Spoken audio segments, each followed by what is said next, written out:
السلام علیکم ورحمۃ اللہ وبرکاتہ۔ تو آئیں آج آپ کو مقام خندق کے خوبصورت مقامات کی زیارت کرواتے ہیں۔ یہ سامنے جو بڑی مسجد ہے اس کو جامع الخندق کا نام دیا گیا۔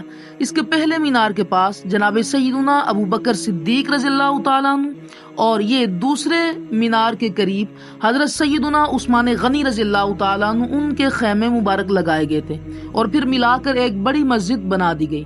اس کو جامع الخندق کا نام دیا جاتا ہے۔ یہ خوبصورت مسجد جو وائٹ کلر کی ہے، اس کے ساتھ ہی اگر آپ اگلی جانب دیکھتے ہیں تو یہ پہاڑی کے اوپر آپ کو ایک چھوٹی سی مسجد نظر آ رہی۔ یہ دیکھیں، یہاں پر جناب سیدنا علی المرتضیٰ رضی اللہ تعالیٰ عنہ ان کا خیمہ مبارک نصب کیا گیا تھا۔